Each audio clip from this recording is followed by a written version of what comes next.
This Sunday, the migrant crisis. Don't come over. Don't leave your town or city or community. The U.S. seeing the biggest border surge in 2 decades. Why do you think it's picking up? I think it's a policy change, honestly. Republicans blame the Biden administration. Mr. Secretary, don't tell me this isn't a crisis. And the administration pushes back. A crisis is when a nation is willing to rip a 9-year-old child out of the hands of his or her parent and separate that family to deter future migration. This morning, I'll talk to Homeland Security Secretary Alejandro Mayorkas about immigration and about another problem that has received much less attention, the growing threat from violent extremist groups. Domestic violent extremism now poses the most lethal and persistent terrorism-related threat to the homeland today. Plus fear in the Asian American community. This mass shooting, this premeditated act of violence, is reinforcing this sense of, are we safe? The killing of 6 women of Asian descent in Georgia places a spotlight on rising anti-Asian violence during the pandemic. I am not a virus. And when you say things like that, it hurts the Asian American community. Also, those Republican efforts to restrict ballot access. This is Jim Crow in new clothes. How far are Democrats willing to go to protect voting rights? My guest this morning, freshman Democratic Senator Raphael Warnock of Georgia and retiring Republican Senator Roy Blunt of Missouri. Joining me for insight and analysis are Glaude Jr. of Princeton University, Wall Street Journal columnist Peggy Noonan, John Ralston, editor of the Nevada Independent, and NBC News correspondent Julia Ainsley. Welcome to Sunday.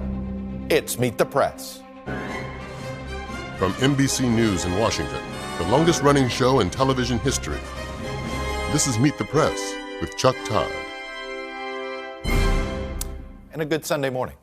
It's fair to call the deteriorating situation at the U.S.-Mexican border a crisis, even if the Biden administration refuses to use that word. But it's more than that. It's a political crisis for the new president with no easy way out. Republicans are quick to blame Mr. Biden for the growing number of migrants crossing the southern border, saying it's his rhetoric and policy shifts that caused this surge in migrants. The new Democratic administration says it was left with a dismantled and unworkable immigration system by former President Trump. Look, conservatives want nothing less than a big wall and some stricter enforcement of the border. Progressives want nothing less than humane treatment for migrants fleeing violence, wherever it is, and a path to citizenship for those that are already here. So far, Americans largely approve of Mr. Biden's young presidency, and he wants to focus on vaccinations, COVID relief, infrastructure, voting rights, racial inequalities, and renewing America's image at home and abroad. But he can't control the news cycle. Just last week, an intelligence report reminded us of the threat from domestic terror groups that Mr. Biden must confront, particularly after January 6th. Events and politics have a way of applying their own pressure points, and right now, that pressure is pointed directly at our southern border. It's a growing humanitarian crisis, though it's not a new one. Why did you cross? In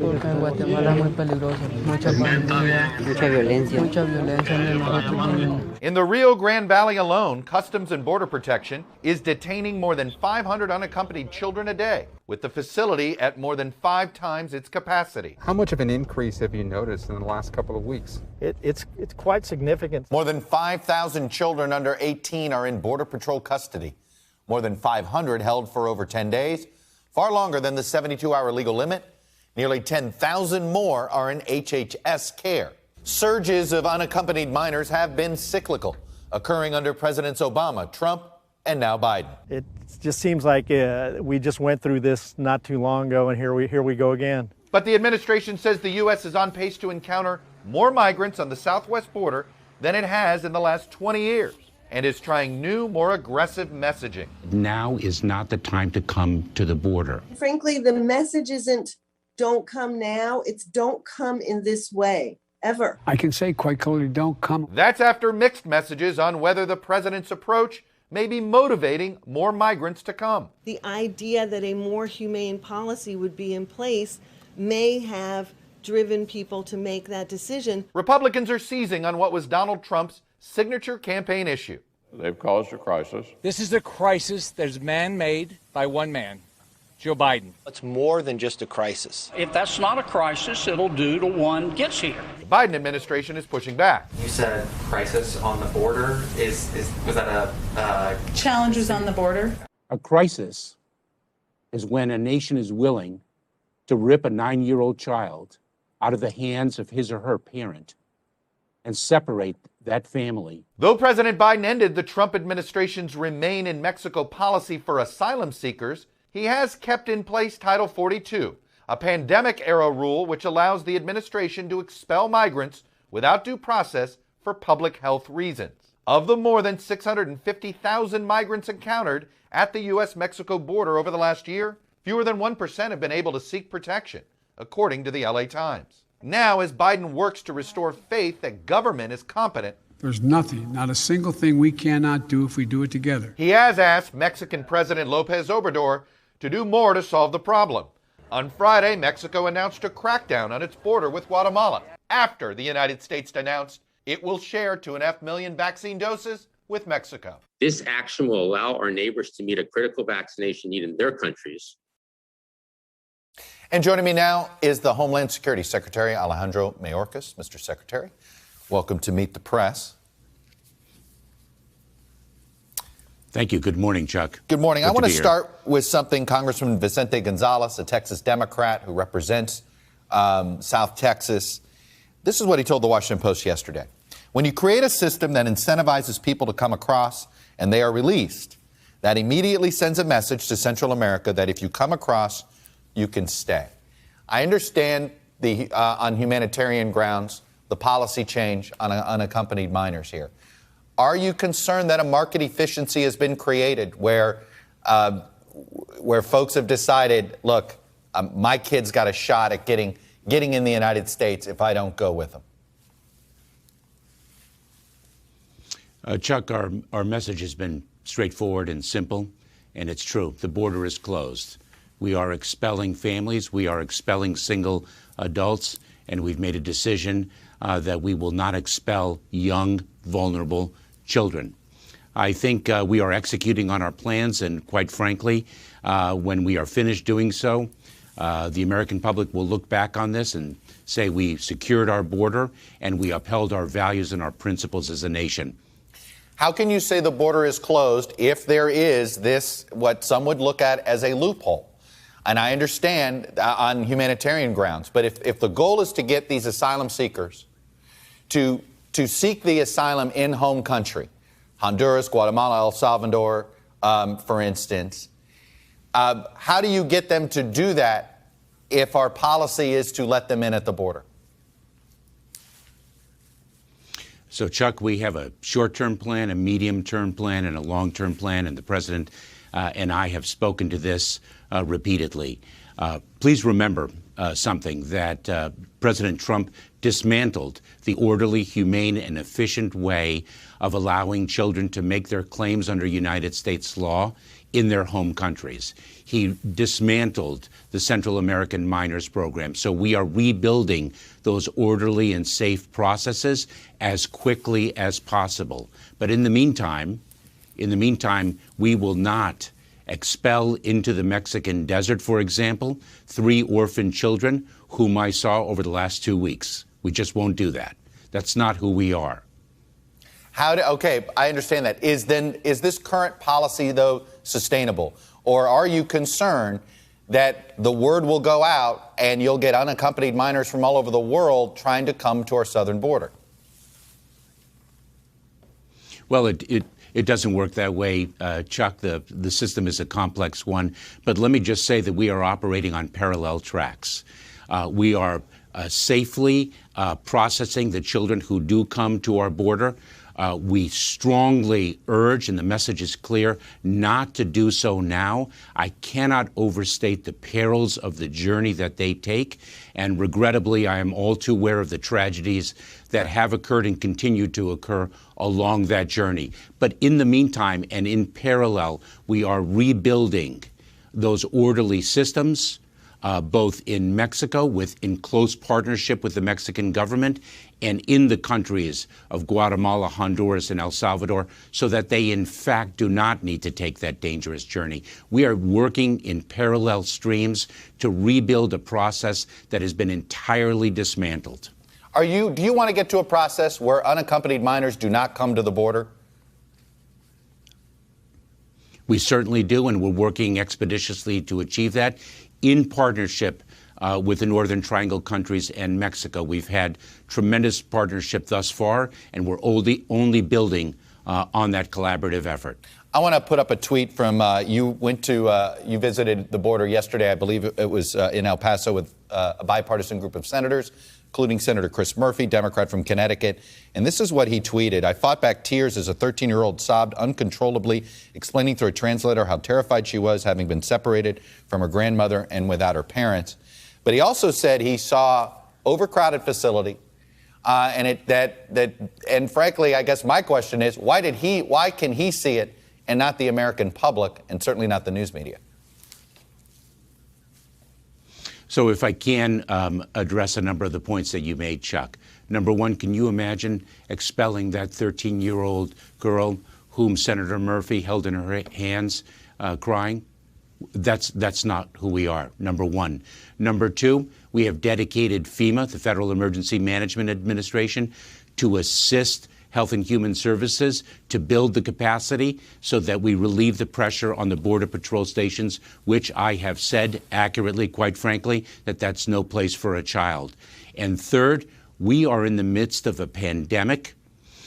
We are focused on our operations in removing children from those crowded Border Patrol stations to the Health and Human Services facilities that can best shelter them. And we are also working on providing access so the American public can, in a safe way, without jeopardizing our operations, see what is going on. We're working on that. What does that mean? I mean, right now we have no access to or photos of the conditions in the facilities.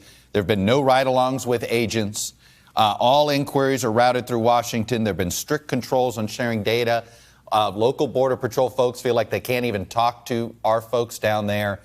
Is there a gag order? There is not. That is unequivocally false, Chuck. And let's be clear here.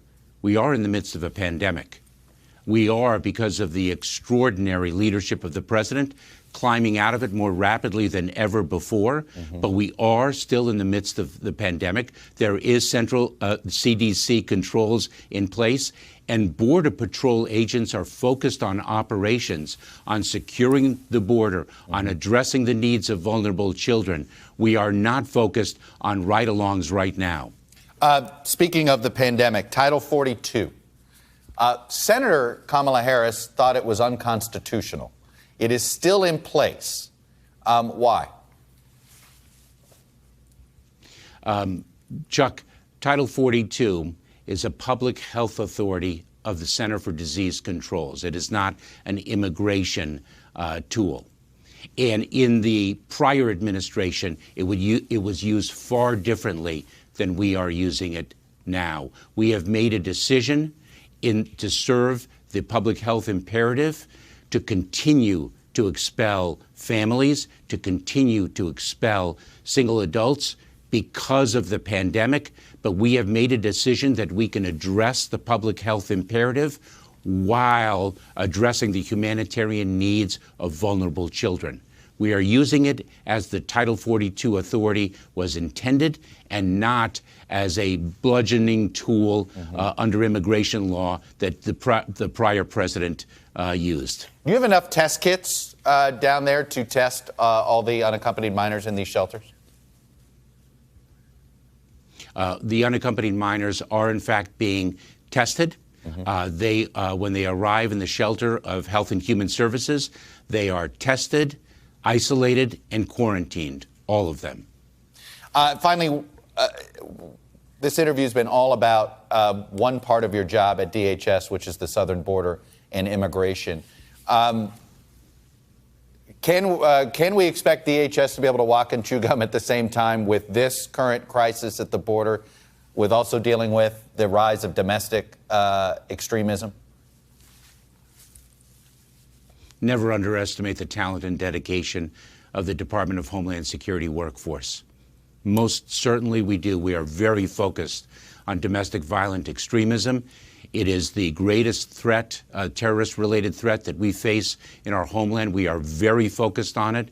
We've done a tremendous amount already. We have plans to do more. And I must say, when you mention that, Chuck, I just have to express the fact that our hearts and our prayers go out to the victims of the tragic killings in the area surrounding Atlanta.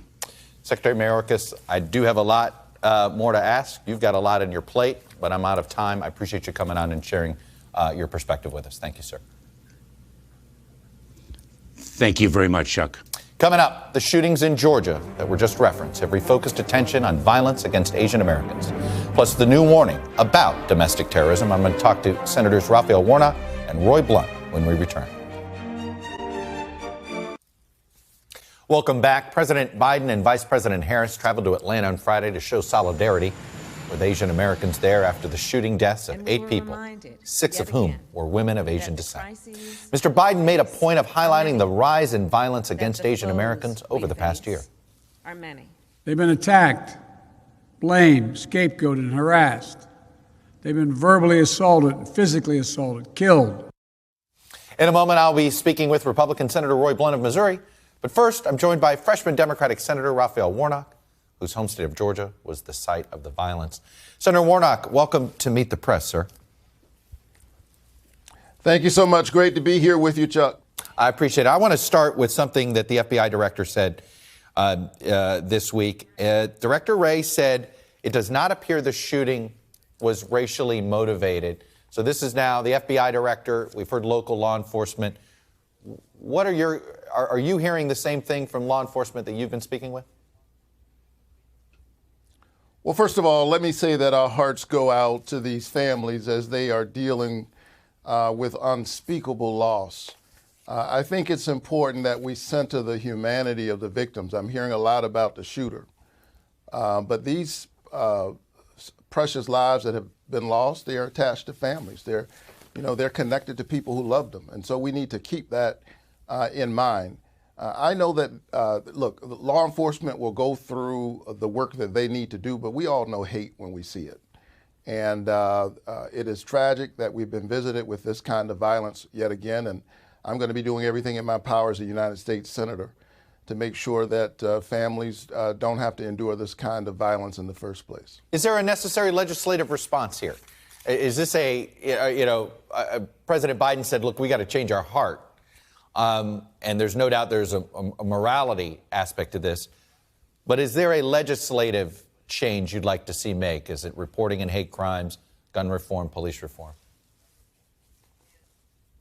Well, I've long pushed for hate crimes laws here in the state of Georgia.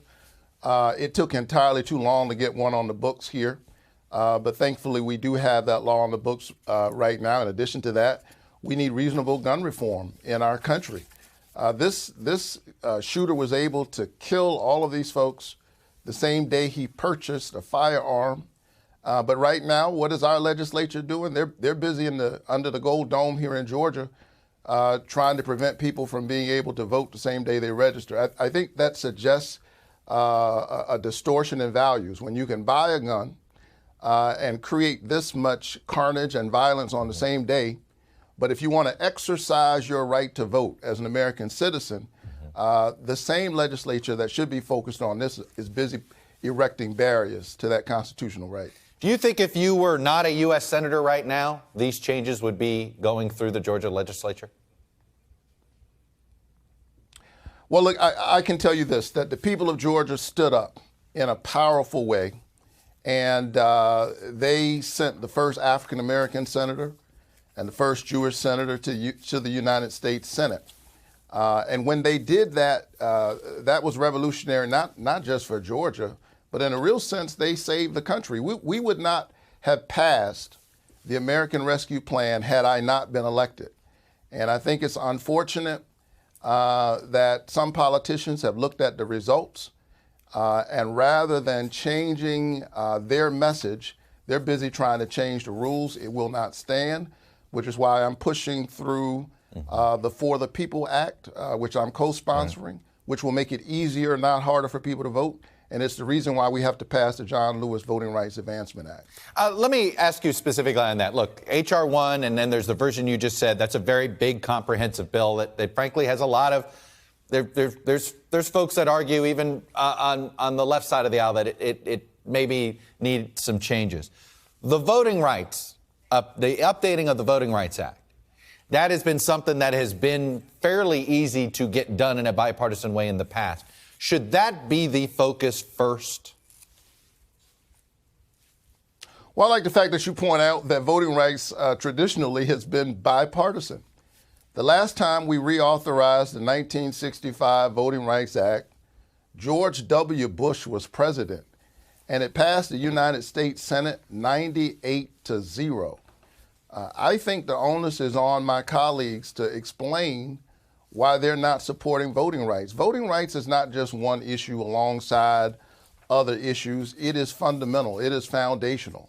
It is who we say we are as an American people. It's the covenant we have with one another, one person, one vote. And so we've got to do everything we can to pass voting rights.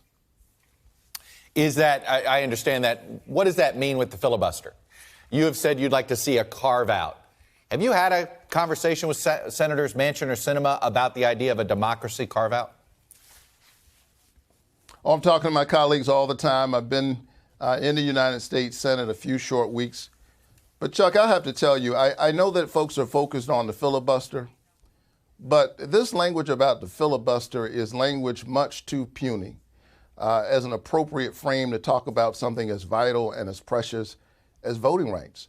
We have to pass voting rights no matter what, and it's a contradiction to insist on minority rights in the Senate while refusing to stand up for minority rights in the society.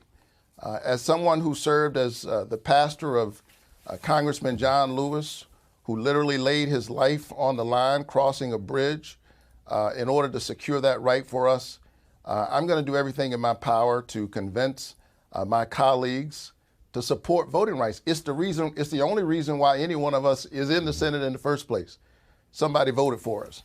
And right now, in real time, we've got 250 voter suppression bills all across our country.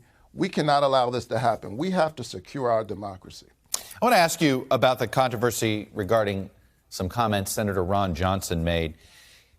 He defended himself from these comments, saying that he wasn't afraid of the insurrectionists that were there, but he would have been if they'd been Black Lives Matter or Antifa protesters. And this is what he wrote in the Wall Street Journal defending himself. He goes, "It was also sadly predictable that liberals would hurl the accusation of racism. This isn't about race. It's about riots. The rioters who burned Kenosha weren't of any one ethnicity. They were united by their radical leftism." What would you say to him, and have you had a chance to explain to him why you believe what he said was racist? Listen, I'm a pastor, and I'm happy to talk to my colleague. I think he's clearly misguided. But you know, Chuck, I'm one of only 3 African Americans in the United States Senate. In 2021, I'm only the 11th Black United States Senator elected in the history of our country. And so I think that part of what this underscores is that representation matters. And when you are inside of a kind of a privileged echo chamber, you can say things and not understand or the implications of what's going on. This is the reason why we've got to stand up for voting rights in our country. We've got to make sure that people from diverse backgrounds with their life experience, that they bring this to the great debates about the direction of our country. And that's why we've got to pass the John Lewis Voting Rights Act, and we've got to pass the For the People Act. Senator Raphael Warnock, a new Democrat from the state of Georgia, thank you for coming on and sharing your views with us. I know on most Sundays you have another job you do, so I appreciate you spending a few minutes with us. I'm headed to church, Chuck. Great to be with you. All right. Thank you, sir. And joining me now is the chairman of the Republican Senate Policy Committee. It is Roy Blunt of Missouri. Senator Blunt, welcome back to Meet the Press, sir. Morning, Chuck. Hey, I want to talk about the insurrection itself. And why is it that we cannot get a bipartisan sort of 9/11 style commission here? I understand the Republican critique of Speaker Pelosi is that it wasn't equal. All right, let's assume it's equal. Why can't we get past that? It seems like we can't get past the scope, forget the makeup of this commission. Well, Chuck, as you know, the Rules Committee that I've chaired, that now I'm the top Republican on, and the Homeland Security Committee, we've held hearings on this, 2 hearings so far. I'm for holding more of those. We're doing a lot of in-depth interviews. I'm not opposed to a commission, but Speaker Pelosi has never suggested, after her first suggestion that it would be overwhelmingly controlled by one side, that there'd be a bipartisan commission. I'd also think that this is a case where, in terms of the security of the Capitol, whether the police board is functioning or not the Capitol Police, but the board that, in my opinion, got in the way of decisions that need to be made that day, we know those facts, and I think the Congress itself could move forward and make the changes that need to be made. It's unlikely that the next thing we need to be worried about is going to be exactly like the last thing we needed to worry about. But clearly, security from either domestic terrorists or outside terrorists are things we should be concerned about. And I think the Congress itself has the capacity here to move forward. That doesn't mean I'm opposed to a commission, but frankly, I would believe that the commission would probably be a reason to wait and not do the things that we know we need to do right now. Well, I am curious, do you believe that any commission, that the scope should be about specific security measures for the Capitol, or should it also dive into what motivated this crowd of radicals to do this? Well, I don't know. That's certainly different than any commission we've ever had, where you have a commission that tries to become psychoanalyst of what went on. If you're going to look at what happened, why it happened, where the problems were, that's one thing. I think that suggestion really steps this up to a very different level, and certainly a level that the Congress shouldn't wait on to decide how we move forward with the security needs of the Capitol and the country. But that's not the kind of commission, I don't believe, that's been discussed, and I haven't heard that discussion. I want to play sort of 2 different sort of takes on what happened on January 6th, both from Republicans. Senator Blunt, take a listen. Let me ask you about it on the other side. I knew those are people that love this country, that truly respect law enforcement, would never do anything to break a law. And so I wasn't concerned. Now, had the tables been turned and there were tens of thousands of Black Lives Matter and Antifa protesters, I might have been a little concerned. I was disgusted. I was sick to my stomach, Evan, to see our nation's capital being stormed by hostile forces. I'm sure you recognize both voices. Senator Ron Johnson was the first voice, former President George W. Bush there. Ron Johnson called them insurrectionists, people that loved this country. Former President Bush called them hostile forces. What's your view of this? Well, I'm much more in agreement with the George W. Bush view of this. I think it was a terrible day for America. I think it was absolutely unacceptable, and we can't let that kind of thing be repeated again in our country. All over the world, people saw that at what people around the world would see as the citadel for democracy. 2 weeks later, I'm standing at the exact spot where a lot of that fighting occurred at the inauguration itself, but totally unacceptable, and we need to understand that that's an underlying principle of what happened on January 6th that we don't need to try to explain away or come up with alternative versions of. We all saw what happened. We know what happened. We know we can't let that happen again. Well put there. I want to put up a quote you said on the day you announced your retirement. You're not seeking re-election. You said this: "I think the country in the last decade or so has sort of fallen off the edge with too many politicians saying, if you vote for me, I'll never compromise on anything. And that's a philosophy that particularly does not work in a democracy." You know, it struck me, though, when I heard you say that, Senator, you're more likely to be replaced by somebody who has a philosophy that you are saying isn't constructive. How do you stop this trend? I mean, you're in your own state. You and Josh Hawley, I think, view this very differently. Well, Missouri voters get to decide who replaces me. And I've been saying this, you and I have talked about this before, this idea in a democracy that you run for office saying, I won't accept anything different than this. I don't know how people even begin to think that's a position you can logically take in a democracy. A democracy is very diverse people coming together and trying to reach the solution that can be reached at that time. I hope we get back to that. Now, if there are 2 or 3 things, and because of your life history or your faith that you can never compromise on, that's one thing. But when you come up with a long list of things that it's either my way or nothing happens at all, you basically ensure that nothing's going to happen at all.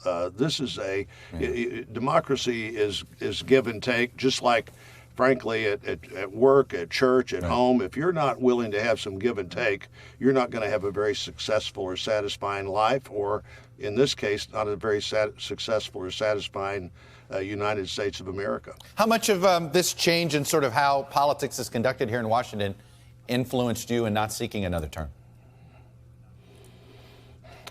Well, I don't think it did. I'm optimistic about the future. I'm grateful for the chances to serve. I've actually been able, particularly in this last 2 years, to get a lot of things done, a lot of things related to the vaccine and testing. Mental health reform is moving dramatically in the right direction. Healthcare research, what we're doing to try to do a better job figuring out how we can keep up with the Chinese and others. At the end of this term, I've been in the Congress for 26 years and 20 years in Missouri politics. Before that, if 15 general election victories is not enough to satisfy even the most needy politician, I don't know what would be. The Voting Rights Act, it has been supported bipartisan for a long time. I know where folks are in H.R. 1. I'm not asking about H.R. 1. The Voting Rights Act. You going to support this if it comes to the floor? Well, I'm for the Voting Rights Act and always have been. I'm for people participating. What I'm not for is a federal takeover of the election system. I believe that the election system works as well as it works because of local responsibility and diversity, and I'm for that. Now, in this bill, there are a lot of things that go beyond that, too. There's a partisan FE's Federal Elections Commission, where for the first time ever, instead of being an equal number of Republicans and Democrats, it's 3 of one side and 2 of the other. There's money out of the federal treasury for politicians for their campaigns. There are a lot of things to talk about here that don't have anything to do, in my opinion, with access to the ballot or security of knowing that what happened on Election Day is what voters actually wanted to see happen. Well, that's why I wanted to split out the H.R. 1 conversation in my question there. I'm going to let you go. Senator Roy Blunt, Republican from Missouri. It did sound like, though, there's room on the Voting Rights Act itself. I think that's where there is going to be room here. We shall see. Senator, thanks very much. The Voting Rights Act is the Voting Rights Act that I've voted for in the past, and that's the Voting Rights Act I'm talking about right now. Fair enough. Good to know. Thank you, Senator. When we come back, how will President Biden tackle these 2 crises facing the country right now, the border surge and domestic terror? Panel is next. Welcome back. The panel is with us. Glaude Jr. of Princeton University, Wall Street Journal columnist Peggy Noonan, John Ralston, editor of the Nevada Independent, and NBC News correspondent Julia Ainsley. And Julia, the border, immigration has been your beat. And I want to start first with the media situation. He says there's no gag order, no official gag order there. But he also said they're not prioritizing ride-alongs. Did you find that a bit dismissive? Yeah, I did, Chuck. I mean, as we know, it has never been an official gag order. There was no memo that went out. But we know that in the past there have been ride-alongs. I've gone on ride-alongs. I've had access to facilities where children have been held. And yes, we are in a pandemic now. But as we've seen, local law enforcement is allowing media to do ride-alongs. They wear masks. And at the very least, we need pictures, even if they're government pictures, of the conditions inside these facilities, specifically the overcrowded Border Patrol stations, where we now understand there are more than 5,000 children in custody. That is far past their capacity. We know in Rio Grande Valley they have over 3,300 immigrants in a facility built for 250. We need to know, how are these children able to sleep? Are they getting outside? And it's really hard to do that without access. At the very least, we could get pictures or a ride-along. And this data, the numbers I just gave you, Chuck, that's data that we have to dig for. Those are internal numbers. Those are not freely given up by this administration right now. And I think it comes down to them not wanting to make this a central issue. They have so many things they wanted to accomplish in the first 100 days, but this is the issue they were handed. And more transparency, I think, is what would be in the interest of everyone right now. I want to play a bite from former President Bush about immigration. It may be the understatement of the show, Peggy Noonan, but take a listen anyway. One of the problems is immigration has become overly politicized. And it's really a rebuke of Congress's inability to come together to get something done on immigration. Like I said, Peggy, maybe the understatement of the year there with that when it comes to this issue in Congress. They've had all these shots at it, and they always find a way not to do it. Yeah, they've been finding a way to mess it up, actually. I was thinking the other day, for more than a generation, for at least 20 years. The party leadership in Washington just hasn't been able to get their hands around this. I have wondered in the past if it's because they really don't want to. Donors feel one way, the base feels another. There's lots of disagreements, not just between reps and Dems, but inside those parties. But Chuck, it seems to me the first thing is that this is a real crisis for this 3-month-old administration, which has been tooling along okay and has had a big bill passed and has had much to talk about in terms of mood. But this is a crisis. Here is one thing I think we forget, and then I'll throw it back. Immigrants, legal and illegal, to the United States are intelligent. They are smart. They're hardy. We know that, but they follow things. They pick up what's going on. They keep a sense of what's going on politically in America. You know, from the moment Donald Trump was defeated, that they concluded that those who want to come here illegally had concluded that illegal entry is more likely to work now. And so they came. Right. They figured it out. This was based on evidence. And so we've got the biggest surge in 20 years in the middle of a pandemic, and with U.S. unemployment kind of high, not as high as some feared, but kind of high. So I think the president really should step in a different way here. I think, first of all, he should stop the press blackout. Americans don't like that. When they see that's going on, and also admit you got it wrong. Something was coming. He couldn't see it. He sees it now. Eddie, is this is there error here in not anticipating this? Is the error in sort of messaging and communication? It might be a combination of both. I don't want to suggest that they didn't anticipate it, but if they didn't, of course, that's a problem. And the messaging is really clear here. I mean, it's important that you just can't simply add the adjective humane to the noun detention of children, and think that settles matters. And look, we must understand that it takes a lot for a parent to send their child away. Something is happening in Guatemala, something is happening in Honduras, something is happening in El Salvador. And we have to understand, I think I need to get a better sense in terms of the messaging, Chuck, of what are the underlying principles of the immigration policy of the Biden administration. Has he changed the center of gravity? What is he keeping and why is he keeping it from the Trump administration? What are holdovers from the Obama administration? But more importantly, what are the fundamental principles guiding immigration policy on the part of the Biden administration? He needs to make that clear as we move forward. John Ralston, the fact of the matter is immigration can be political kryptonite at times. Your state, it can move politics for a short period of time. Does Biden have something to fear here politically?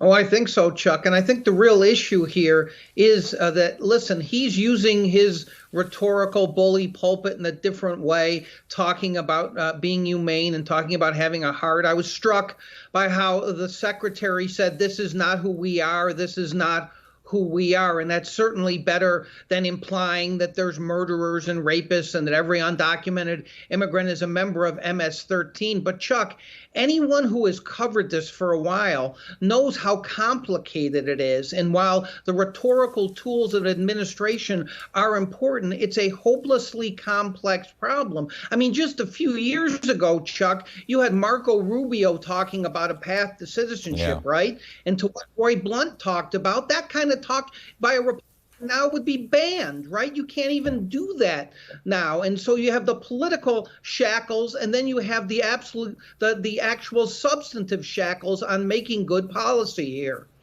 No, both excellent points there. I'm going to pause it here. When we come back, President Biden figured his 36 years in the Senate was going to help him cut some deals with Congress. But this is not Joe Biden's Senate anymore. That's next.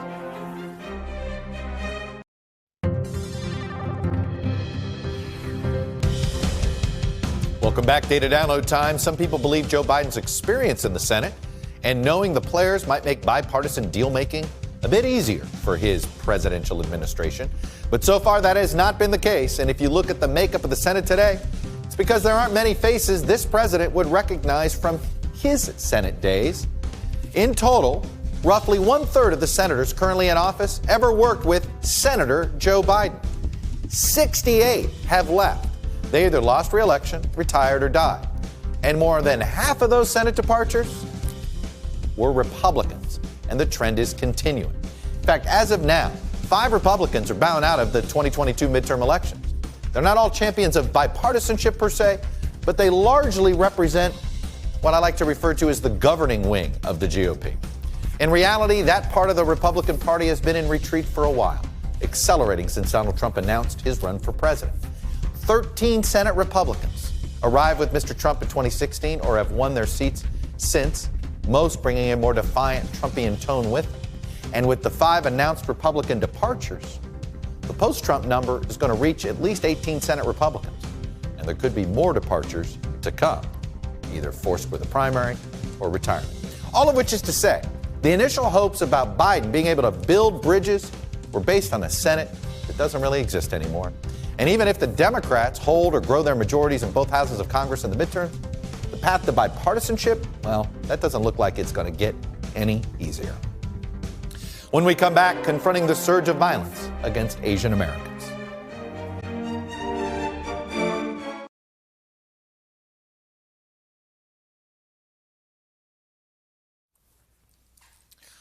Welcome back. This week brought home to the fact that we've had a rising issue in this country with Asian American hate incidents. I want to put up a graphic here to just show, even though hate crimes were down overall in 2020, they were up over 100% when it came to Asian people, as you can see here. 42% reported by Chinese Americans. 2.5 times of the reports were more women than men.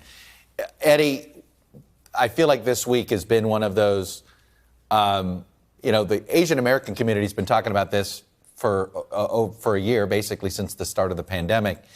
And it really took the rest of sort of collective political intelligentsia to take notice, sadly, after the tragedy of this week. Right. I mean, look, that community has always had to deal with 2 kind of contrasting notions, they're being viewed as a model minority and being viewed as a permanent foreigner. And we see that when there's these moments of crises in the country, the idea of them being permanent foreigners subjects them to a kind of attack. Let me say that there's a through line through the show today, and that from immigration to voting rights to D&I report to now, and that through line is this kind of panic around the whiteness of this country. And I think we have to understand this within that frame, Chuck. Peggy, respond to that, because it does, there are times I look at these debates that we're having, and it's like we've been having them since the founding of this country, which is who is an American and who can be an American. Yeah, and certainly Asian Americans have been under stress in this country and under various laws and strictures many times over the century. One of the things I think, bottom line, is that when a people tell you that they are feeling more threatened and that their position has become less secure in America, just stop and believe them. People don't report that for no reason. There were rallies around the country this week. That sounds sort of pro forma. I don't think so. I think it was a very good thing. What is needed very much now as we go through this huge cultural reckoning is a sense, I think, not only of affection and respect, but a sense of we've got your back. You can't say it enough. We've got your back. We're all in this together.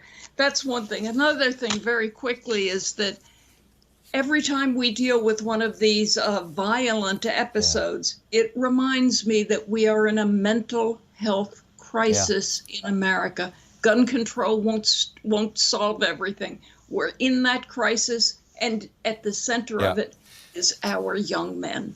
John Ralston, being on the West Coast, there's certainly the Asian American populations are larger, more integrated, and yet we've been seeing these hate crimes out there too. We have indeed, Chuck, and it's all very distressing. And even though, as you pointed out, it's unclear whether the Atlanta shootings were a hate crime or not, it's good that this discussion is occurring. You know, Eddie said there's a through line in this program. I think it is that words matter, Chuck. And while this existed long before Donald Trump, the fact that he had an utter lack of empathy during COVID and that he was so desperate to escape political responsibility that he continually used phrases like the China virus, that clearly has exacerbated these problems based on the stats that you just put up there, Chuck. And no law is going to solve that. And this is a place where Joe Biden and especially Kamala Harris can do a lot of good, I think. Well, look, unfortunately, I'm out of time there. And all these elected officials, when they talk about China, the country, as a rival and an adversary to this country, be careful of your words. That matters, too. And I know there's a lot of fear that as the rivalry heats up with China, that these hateful incidents will also increase here. That's all we have for today. Thank you all for watching. We'll be back next week. Enjoy the first full day of spring, because if it's Sunday, it's Meet the Press.